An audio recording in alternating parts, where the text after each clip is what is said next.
Bienvenidos nuevamente a Sociología del Género. Mi nombre es Elisa Saldías y vamos a trabajar hoy las diferentes teorías de enfoque de género que se han generado en los últimos 30 años. Y esto nos va a permitir ver cómo hemos avanzado en términos de deconstruir un sistema patriarcal y de desigualdad entre hombres y mujeres. A partir de esto vamos a ver algunos elementos o principios teóricos que son comunes a todas las teorías que vamos a analizar ahora de manera sintética.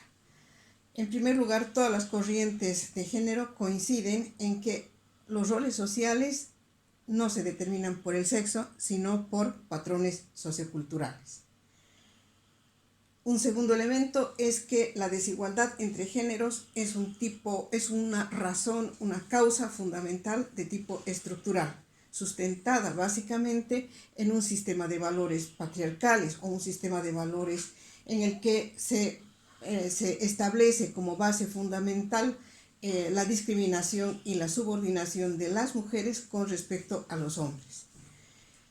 Por otro lado, la desigualdad entre géneros es un tema que debe ser abordado por el Estado, puesto que es la mitad de la población, o más de la mitad de la población del mundo, que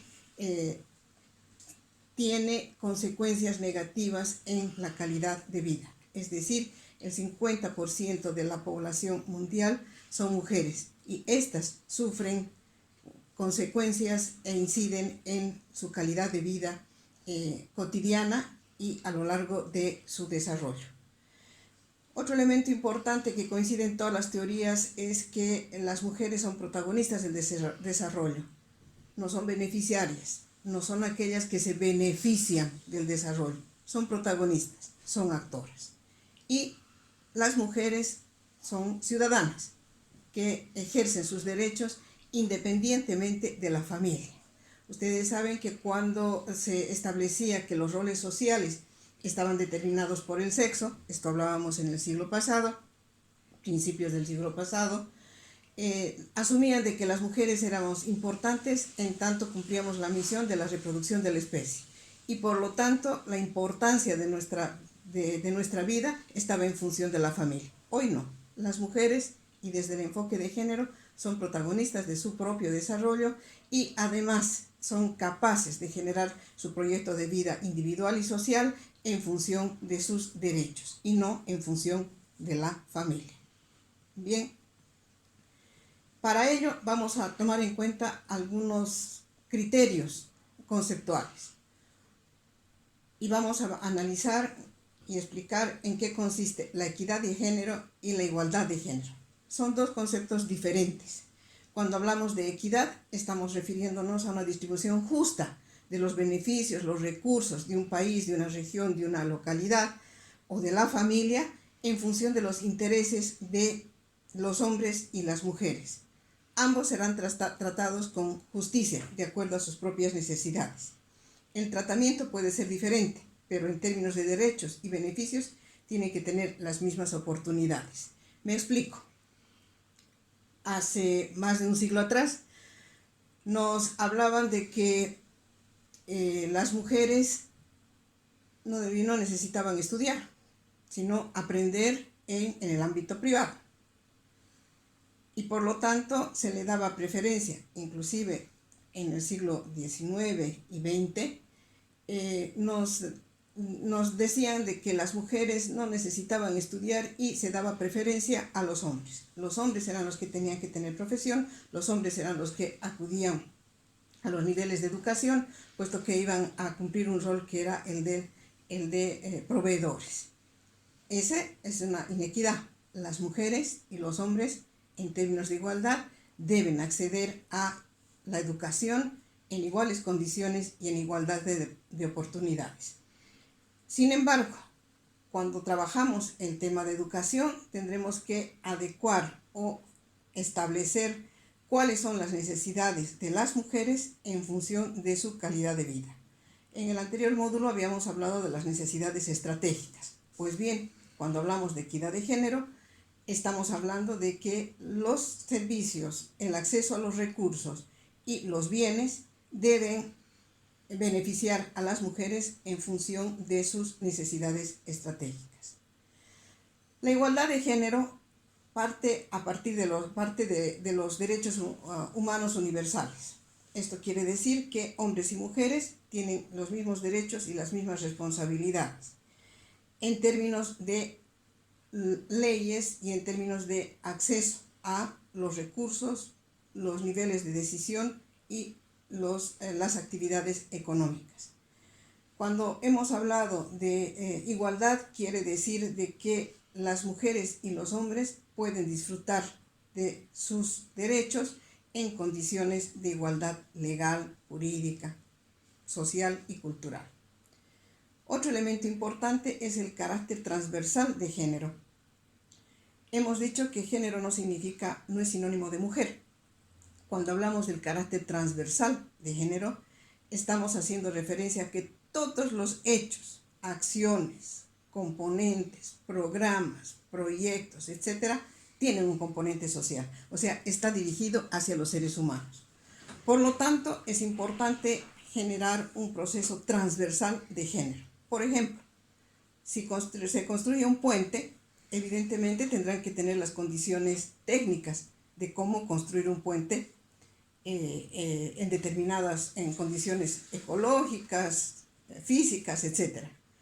En términos sociales tendremos que ver cómo beneficia, cómo incide ese puente en la calidad de vida de los hombres y de las mujeres. Esto es importante.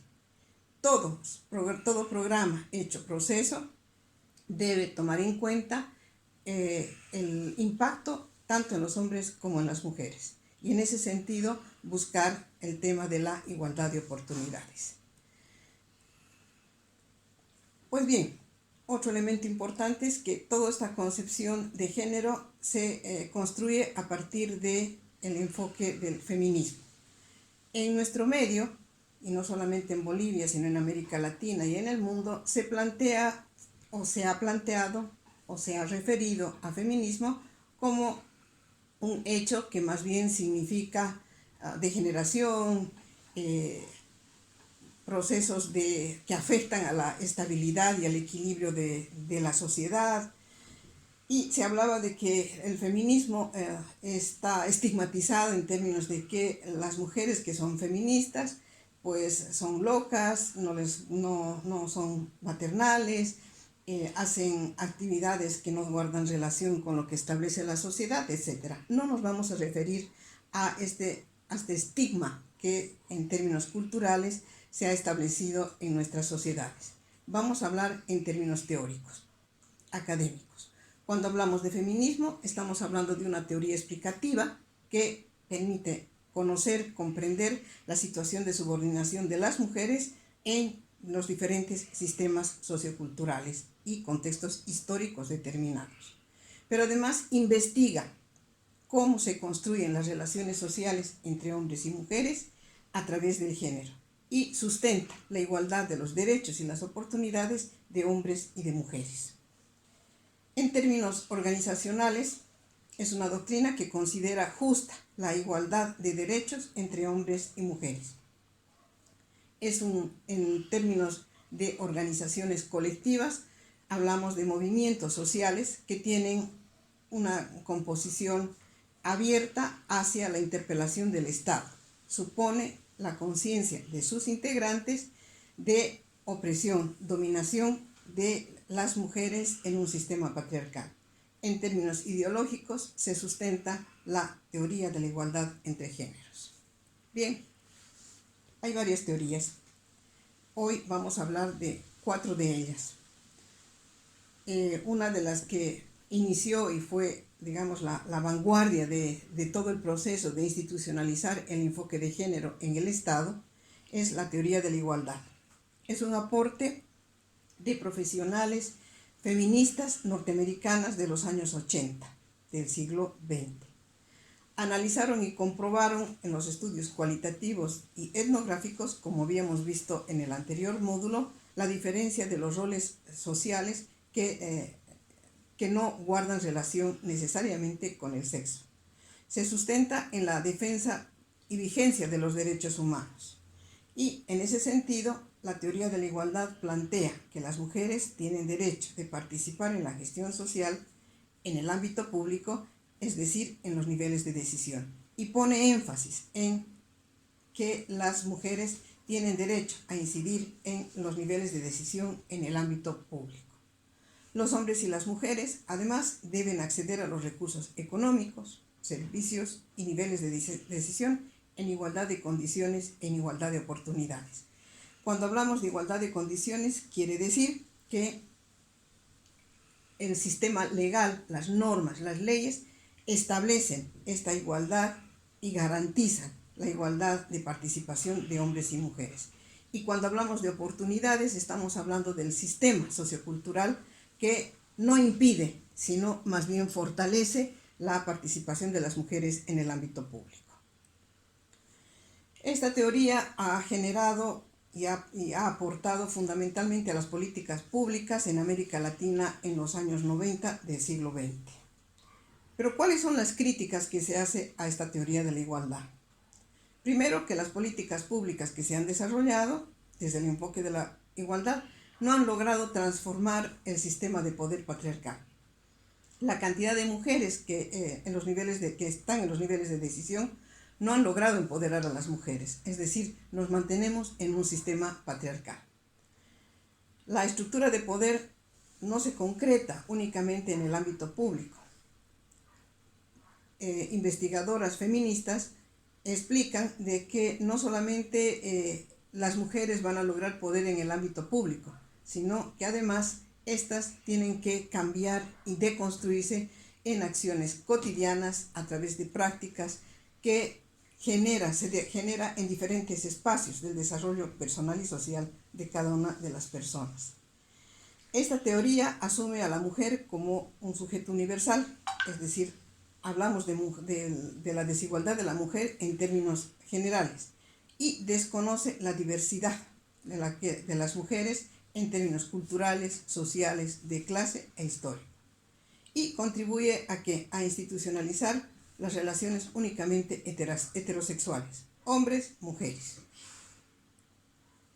Frente a estas críticas surge una otra teoría que se llama de la cultura y la diferencia. Plantea que las mujeres son diversas en términos culturales, o sea, no podemos universalizar a las mujeres en términos socioculturales. Por ello es necesario hacer una lectura y un análisis respecto a los usos y costumbres, es decir, a las culturas que se establecen y que tienen vigencia en diferentes formas, espacios y percepciones en el mundo entero. Reconoce que la discriminación de género se refiere a las relaciones no solamente heterosexuales, sino también hay una discriminación de hombres y de mujeres en términos de opción sexual. Estamos hablando de la homosexualidad. Y es fundamental analizar los derechos colectivos versus los derechos individuales. Generalmente se habla en términos de cultura, de algunos patrones socioculturales, que lo más importante es lo colectivo y no lo individual. Y aquí esta teoría relativiza esto, puesto que hay derechos individuales, como por ejemplo el de la reproducción, que es una opción y es una alternativa que eligen los hombres y las mujeres en su propio proyecto de vida. Por lo tanto, lo colectivo no debería afectar a los derechos individuales que tienen las personas. E interpela al Estado en términos de políticas públicas, porque con la teoría de la igualdad no se ha logrado la vigencia de los derechos humanos universales independientemente de la opción sexual. Esta teoría se ha quedado en términos y avanzó sobre todo en los años 90 del siglo XX, pero hoy se sigue trabajando e investigando sobre los diferentes pautas o patrones culturales y las tendencias que se dan en términos de los derechos de los hombres y de las mujeres. Surge una teoría de la autonomía. Esta es más radical, que surge fundamentalmente finales del siglo XX, principios del siglo XXI. Y plantea de que el poder patriarcal se expresa a partir de la posición del cuerpo femenino. Bourdieu es uno de los autores que ha inspirado a las investigadoras feministas para establecer que las relaciones de poder no solo están vigentes en el ámbito público, sino también y fundamentalmente en el ámbito privado. ¿A través de qué? De la posesión del cuerpo de la mujer. El cuerpo de la mujer se lo identifica como un sitio de poder y no se circunscribe solamente a las relaciones de dominación y subordinación subjetiva de los hombres hacia las mujeres, sino hacia una construcción social cotidiana que se da en los diferentes momentos de la vida cotidiana del grupo primario. La sociedad, a través de sus instituciones y organizaciones, controlan la vida de las mujeres e incluye las libertades sexuales y reproductivas. La mujer casada no debe ir a fiestas sola. Las mujeres casadas deben bailar solo con su marido o su pareja. Las mujeres casadas no deben hablar y participar en acciones en las que el esposo no esté de acuerdo, etcétera, etcétera.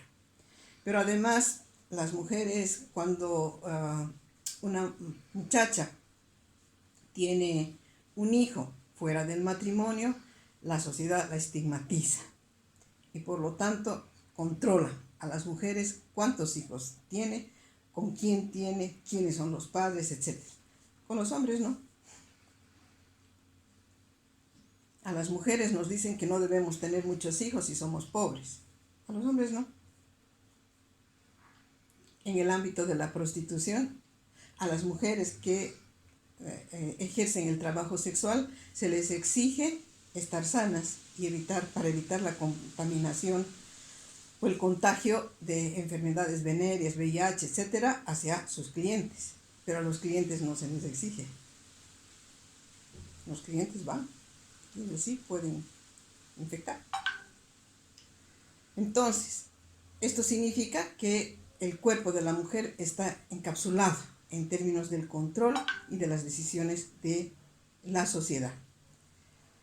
La identificación del cuerpo como situación de poder, como dice Foucault, no hace referencia solo a la fuerza masculina, sino también a las relaciones sociales que se tejen en torno a el cuerpo femenino.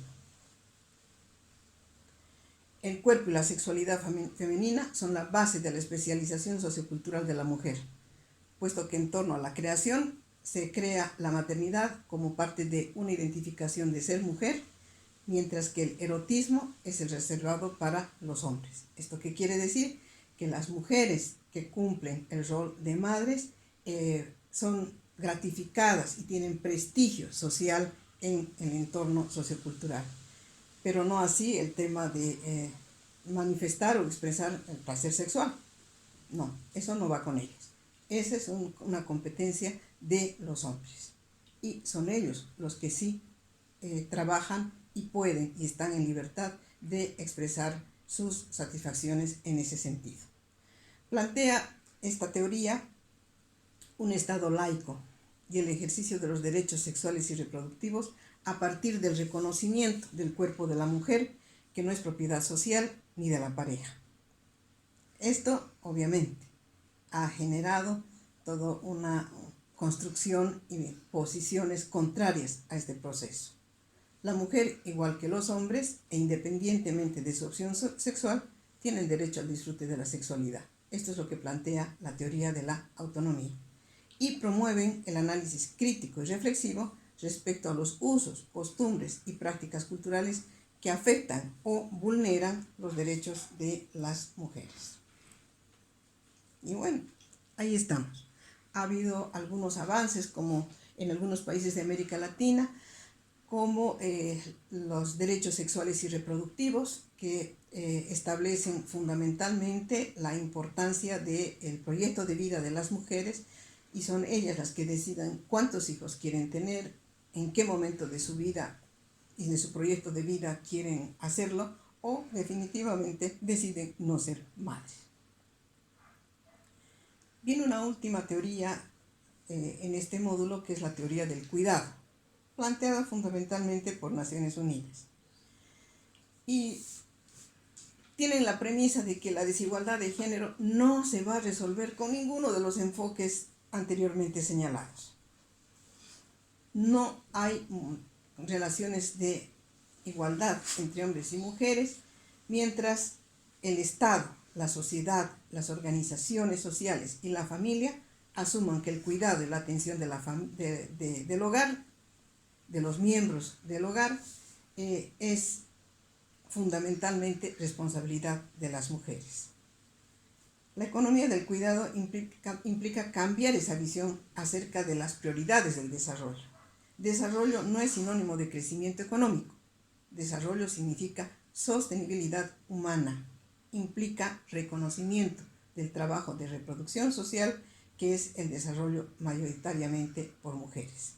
Estudios que hicieron investigadoras feministas en el área económica en América Latina en los años 80, 90 del siglo pasado establecieron criterios y categorías con valor de uso y valor de cambio en términos del trabajo que se realiza en el ámbito privado. Y han establecido que si tuviera la sociedad, a través del Estado y sus instituciones, tuvieran que pagar a las mujeres por el trabajo que hacen en el ámbito privado, es decir, cuidado y atención de la familia, tendrían que disponer más del 50% del Producto Interno Bruto de los países. En otras palabras, desde esta perspectiva, las mujeres subvencionamos la calidad de vida de los seres humanos y el desarrollo humano en la sociedad. La economía del cuidado, entonces, se sitúa como una prioridad en términos del trabajo de la reproducción, que no pasa en este momento por la valoración del mercado, pero enfatiza la corresponsabilidad tanto de hombres como de mujeres. En esta línea se reconoce, por un lado, el trabajo remunerado, que se desarrolla en el ámbito de la producción bienes y servicios, es decir, el trabajo mercantil, y por otro, el trabajo no remunerado, que se desarrolla dentro del hogar, el trabajo considerado no mercantil. Se plantea que el cuidado y atención de la familia se asuma como una responsabilidad social y no individual, paréntesis, mujeres. Por tanto, debe ser considerada como una prioridad de orden público. El Estado debe intervenir y garantizar no solo el bienestar social, sino también el desarrollo humano sustentado en el ejercicio de los derechos, de manera que se reconozca que las mujeres no son receptoras, sino actoras sociales en sus plenos derechos, y por tanto el trabajo en el ámbito privado implica garantizar la calidad de vida de los seres humanos, el desarrollo humano de la sociedad. Ello que implica comprender que las relaciones y actividades que desarrollan hombres y mujeres, tanto en el ámbito del hogar, el ámbito no remunerado, como en el ámbito del mercado laboral, el ámbito remunerado, forman parte de procesos de desarrollo que no deberían ser antagónicos en una sociedad. El trabajo de cuidado se considera como elemento central del desarrollo humano. Esta concepción va más allá de la igualdad de oportunidades, porque busca la libertad real. Se asumen las responsabilidades reproductivas como un tema social y político, y no como un aspecto privado y de responsabilidad femenina. Es necesario democratizar los roles sociales en el grupo primario, de manera que hombres y mujeres tengan condiciones y oportunidades para desarrollarse a partir de su propia construcción social. Los estados deben invertir los recursos económicos y la tecnología para el desarrollo de los seres humanos.